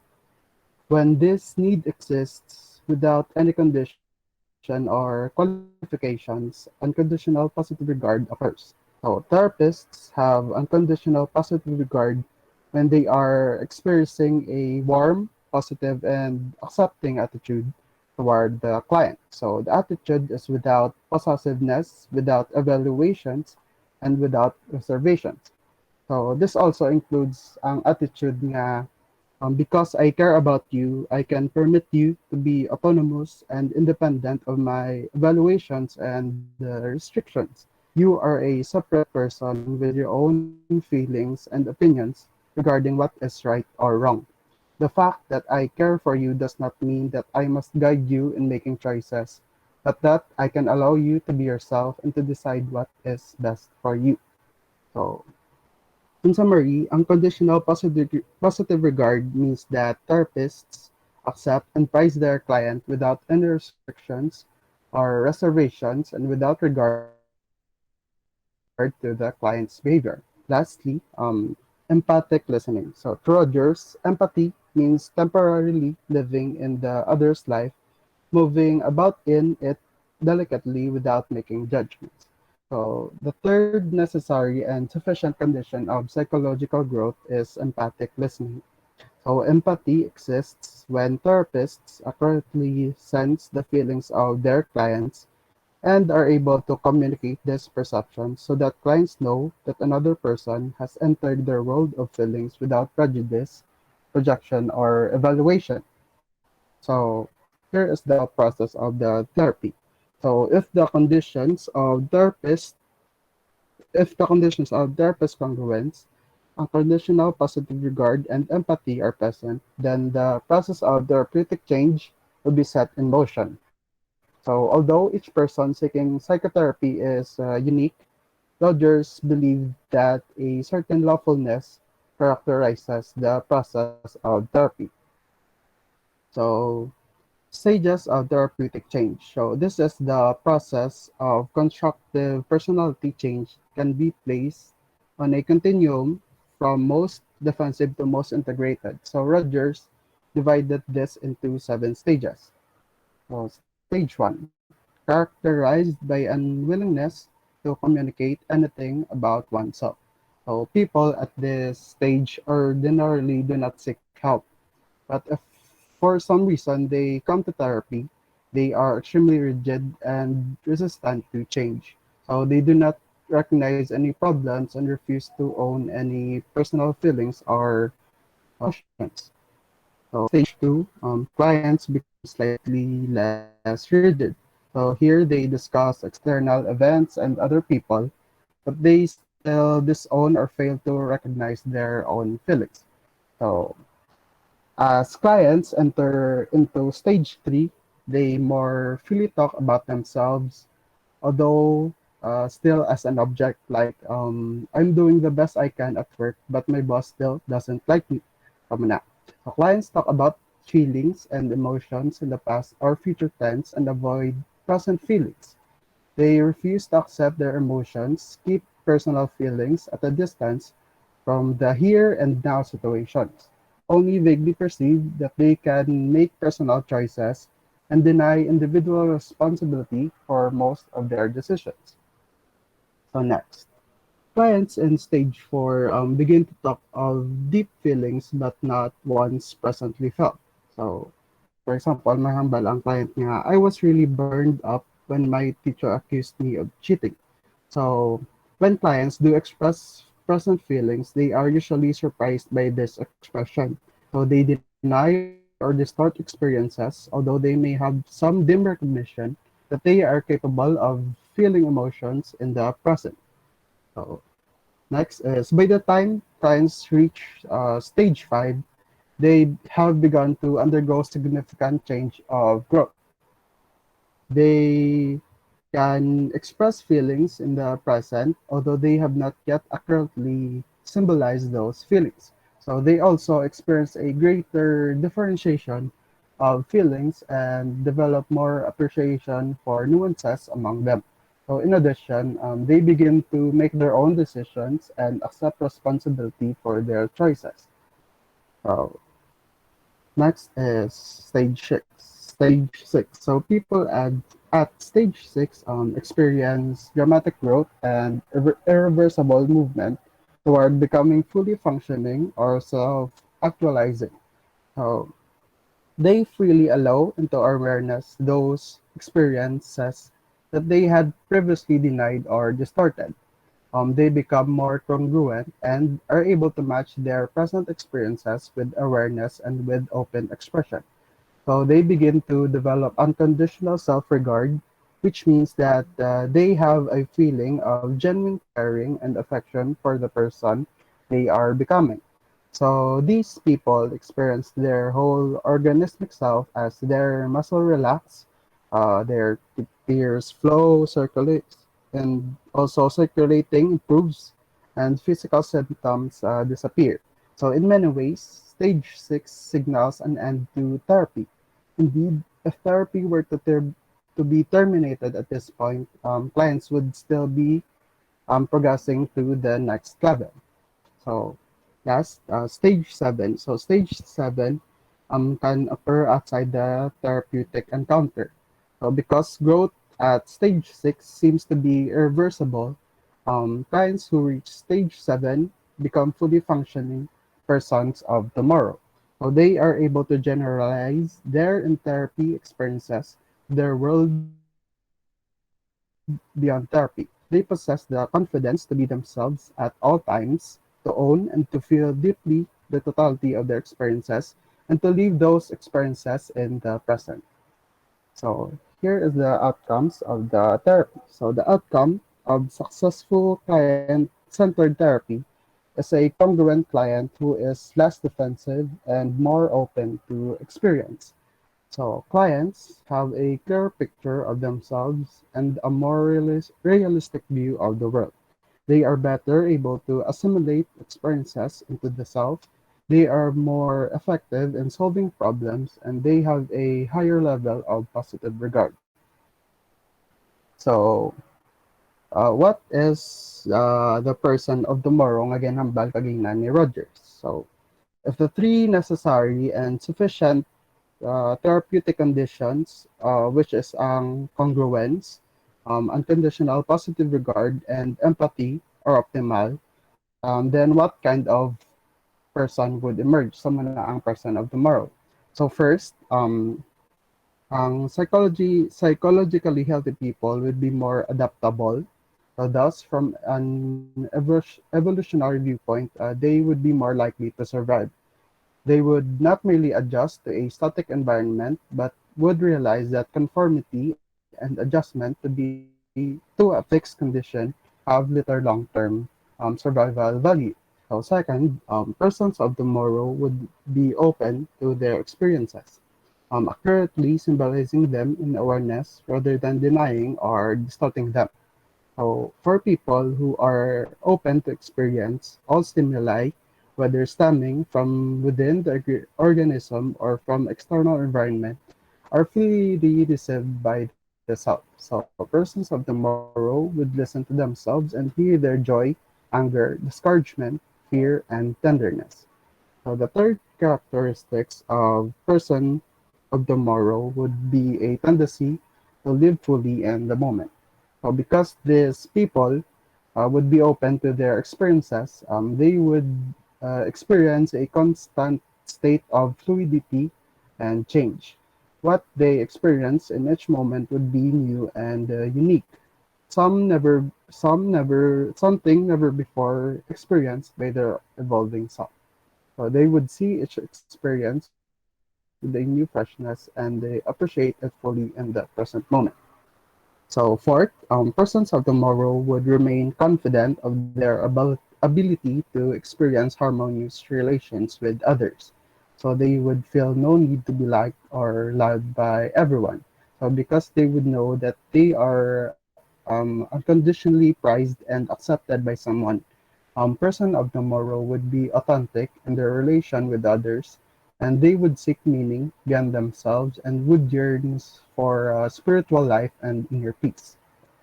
So fifth, persons of tomorrow would be more integrated, more whole, and with no artificial boundary between conscious processes and unconscious ones.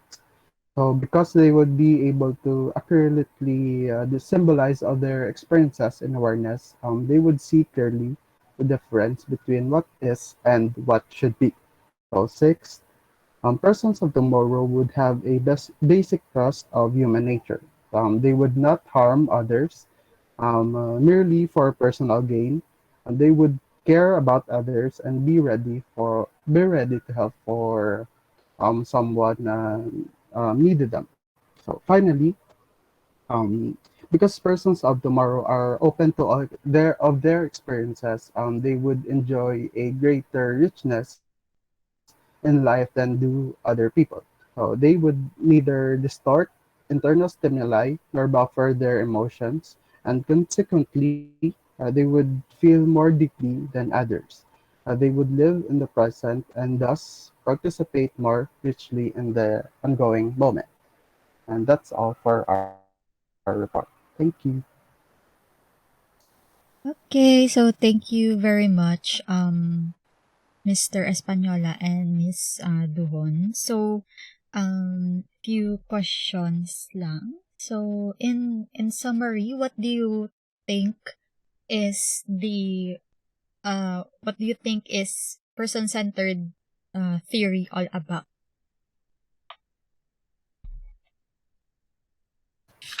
So for me, ma'am, person-centered theory is it emphasizes nga nagabilib siya ma'am sa abilities ng individual nga to move forward or to progress ma'am and improve his or her mental health ma'am. Okay, sige. How about you, Miss Duhon? Um, okay, so person-centered theory, it can be that it's going to be the agreement to idealize and to the process to the actual self. Okay. Sige. So, how about, what do you think is the impact of person-centered theory to the to the practice of psychology? So the impact may be to have a better understanding and awareness. It can be also defined as the capacity or the desire in order to know, or it can be the achievement for a greater independence. Okay. How about you, Mr. Espanola? Ang Pares ma'am kagina sa Gen report, his theory ma'am was also gingamit siya ma'am sa muna sa client-centered therapy Mm-mm. na muna gingamit nila ang gina-push nila ang ilang clients nga nga to discover ang mga unconscious nila nga self kag muna to improve ma'am. Okay. Okay, sige. Thank you very much,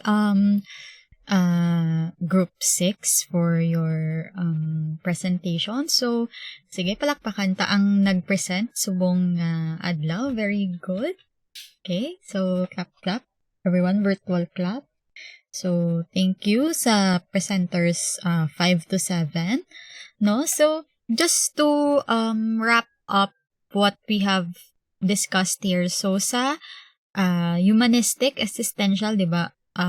We said that ang humanistic existential nga mga theories, especially in humanistic, they focus more on the growth of the person. They focus more on their self-concepts, di ba? On how can they become actualized beings, di ba? So, kung si Maslow pa, para siya, ang highest need nga ma-achieve naton is ang self-actualization, di ba? So, sa naman, sa humanism, or sa humanistic, sa person-centered, so, makita ninyo nga, di ba, naka-center siya sa person as a whole. Okay, person as a whole. So, si Rogers, when he sees his client, for example, gambal siya nga, okay, I see you, I do not see your unconscious motivations, I do not see ang mga overt behaviors mo, I see you as a whole, as a person. Amo na nga, ang humanistic existential nga theories, these are what they call the third force in psychology. Kaya ang first force or ang first nga school of psychology or school of idea nga nag-come up isang psychodynamic. So, di ba, sa psychodynamic, gambal sila yang nga deterministic ang behavior, di ba? Halina siya sa aton nga unconscious experiences, halina iya sa aton childhood. On the other hand, di ba, ang second nga force nga nag-emerge or second school nga nag-emerge is ang behavioral or ang behaviorism. So, sa ilaman, so si behaviorism, tama naman niya ka-strict. So, sila do first man siya, kung si Freud yan or psychodynamic, mas gafocus sila sa unconscious, do hindi na siya ma-measure. Do mo na, di ba, unconscious, hindi na siya ma-objectively measure. So, sa behaviorism naman niya, para sila ang dapat ang ginatanaw talaga ang overt behavior sang tao, ang ilalang nga makita naton nga behavior, amo lang na dapat ang aton studihan. So, though deterministic man ang behaviorism, kay gahambal sila nga ang environment ang ga-shape sa aton nga behavior. We are simply just reacting to it. So, si humanistic, so nag-emerge sila as another school of thought sa psychology nga nagamba sila nga hindi we are active kita sa aton nga active participants kita sa aton nga own nga growth and development. We are there to grow, we are there to become what we want to become or ang potential naton to become, di ba? So sa existential ga focus siya sa meaning sang aton life. Di ba? Ga-focus siya sa aton human existence. Meanwhile, si humanism, ga-focus siya sa aton nga mga subjective experiences, sa aton nga personal view, self-concept. So, that's why, di ba, gambal gani si Rogers nga may ara kita ideal self kag ang real self. So, a psychologically healthy person, dapat ang ideal self ya kag ang real self ya somehow dapat tugma or congruent. Pero, sometimes, syempre, our ideal self is different from our real self, who we are, di ba? How we see ourselves. Okay? So, for example, ang ideal self tabi is, we want to be, for example, a successful nga psychologist, di ba? Pero, ang real self mo subong for example, ang real self mo, when we define, for example, successful psychologist, may honors, for example, may, may license, and all, may tanan nga certification, may sikat, ang imubing nga ideal self. Pero, syempre, ikaw subong, ang real self mo is, hindi ka man pala tuon, ginatamad ka man nga magtuon, way ka man gapamati sa klase, di ba? Ga-skip ka man online class or wala ka man gaubra sang assignment mo. So, di ba, somehow your ideal self and real self, do hindi sila tugma, how? Or, bisa deep inside, bisan amo nang gusto mo or ideal self mo, pero deep inside, amo nga hindi.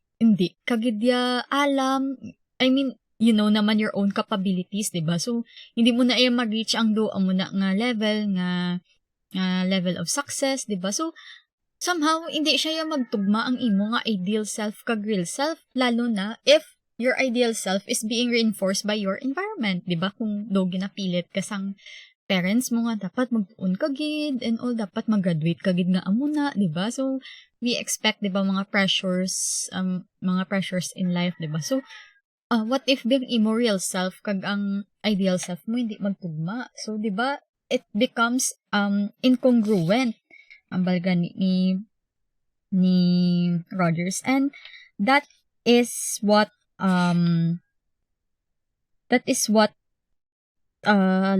barriers ang aton nga psychological health, what keeps us unhealthy as human being. So, amo nang nagkakaroon tayo ng mental disorders is because, according kay Rogers, ang ideal self ta kag ang real self ta hindi magtugma, diba? So, para sa to, so, grabing pressure from your parents, gusto ma-achieve nimo ang as ideal self mo, may honors, mag-graduate, pero deep down inside, hambal mo, amo lang niyang capability ko, I know nga this is my strength.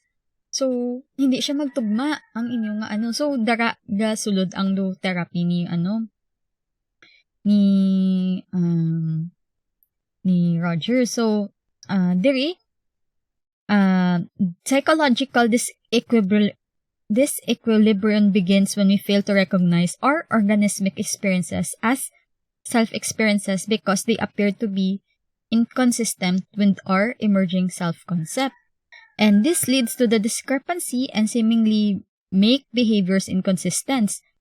Sometimes we behave in a manner designed to maintain or enhave a self-concept founded by other people's expectation and evaluation of us.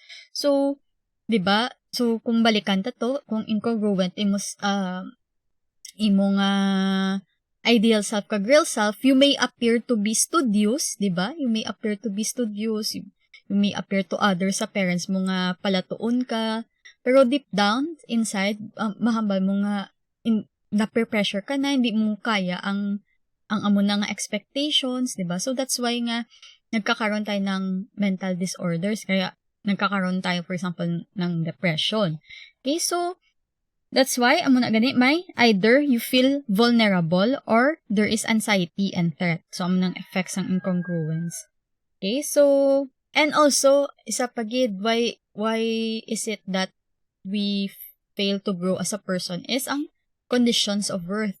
So, di ba, when we say conditions of worth, amo na ang words, for example, nga ginahambal sa aton, that, for example, you only will get recognized by your parents or somebody if you do something, di ba? Like, for example, do ma-feel mo nga palangga ka lang sa parents mo if, for example, you get honors, you get medals, diba? May amo na, diba? So, kung, for example, may na-fail ka sa quiz mo, so you're so afraid of not being loved by them because of one certain failure, diba? Do may, amo na, mga conditions of worth. Kumbaga, I love you, but that. So, di ba may mga amo man na kita kung kesa sa relationships naton, di ba? So, may mga amigo ka mo or miga, di ba? So, feeling mo, abi mo, unconditional ang love nila, kay gali, conditional lang. Kumbaga, they only love you for something, okay? Or if you benefit only them, di ba? Hindi. Pero kung wala sila na may makuha sa imo, so, feeling mo hindi ka validated, di ba? So, that's why, other people, diba, they seek validation elsewhere and daraman, diba, masulod ang social media, diba? So, especially if, kung kisaga panumdum ko, okay, how many of us, kung for example, diba, So, kay tungod ng sanay nakita sa social media, feeling naton, we feel validated, we feel na, uy, they like us because they like our post, diba? Kapin pa kung kay online, so, hindi ko kamo kilala personally, diba? I only see one side of you, which is ang online side ninyo, diba? Based on your Facebook post or your mga nyo. So, diba, mamal naton nga, ay, I feel validated kay, uy, kung mag-post ka, damo-damo ga compliment sa imo, damo-damo ga like, ga share, ga amo na, sang ano mo, pero, kumaga, what if that goes away? Okay? What if amo na, ang likes and all, di ba, for example, you get canceled, di ba, for something, di ba? So, kung dara naka-base ang imo self-worth, di ba, parang nakakaano, para if naka-base lang sa external, di ba, naka-base lang sa likes or naka-base lang sa popularity mo yung self-worth mo, di ba, parang napaka-fragile lang. Fragile lang nga. Gamay lang, for example, nga sala mo, nga nakita nila. So, the good will outweigh the bad. And somehow, dara man ang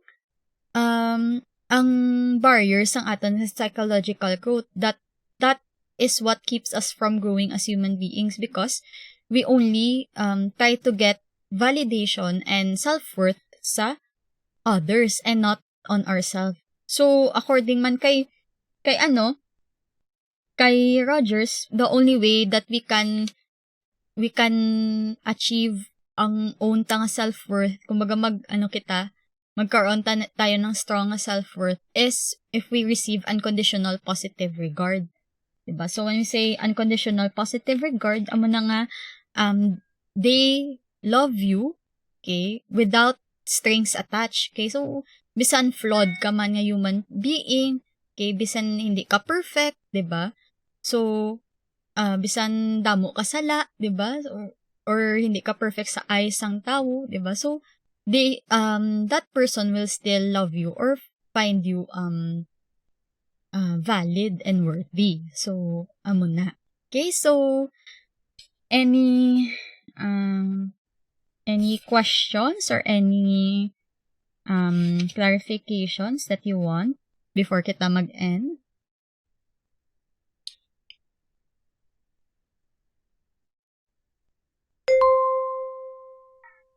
Ang tanan ni gali nga gin-report, this is already week 3. Okay, week 3 na ni siya. Ang week 2 is ang kay Klein hasta kay Erickson. Okay? Week 3 na kita. Oh, ma'am, are we going to meet tomorrow or? No na, because okay. I think you said, I think your class rep said that you have an exam on 5 o'clock, so like. Yes, we do. So, that's why we met today, para at least wala na kita meeting sa ano. So, sa next week, okay, announcement. Next week, wala kita sang synchronous class. But instead, sa March, double check ko lang ang ano ha. Kasi magsala ko gambal kung wala class, may class gali. Double check ko lang ang aton study guide. Okay, so sa study guide makita nyo man, no? Ang sa study, ang ano.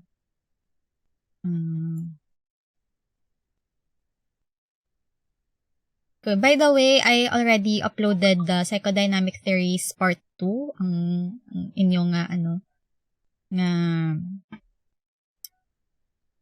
recorded session. So, anyways, okay, sige, so, okay, tama gid man. After this, okay, wala kita sang, sa Feb 28 kag March 1 wala kita meeting ha. So ang next nga meeting naton is sa March 7 to 8. Okay, so wala kita synchronous meeting. Dali lang dear. So, wala kita synchronous meeting kay para mag-prepare ka mo sa midterm. So ang midterms ninyo is from module 1 to module 3. So pila ni 3 plus 13 theories nga kailangan nyo i-memorize. Wait lang. Hindi. 1, 2, 3, 7 plus, sorry, na ano ako, 7 plus 3, you have 10 theories to memorize. Okay? So, memorize, understand. So, use your matrix as reviewer, gani. So, be practical, use examples sa mga concepts ninyo dara. Okay, so any more questions and concerns? Pagid? So, don't forget man, galing sa Feb 28 ang due sang matrix sang week 3 ninyo. Okay? Sige. Concerns pa, class?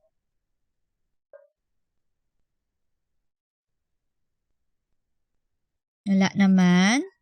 Sige. So, ma-attendance na lang kita, guro.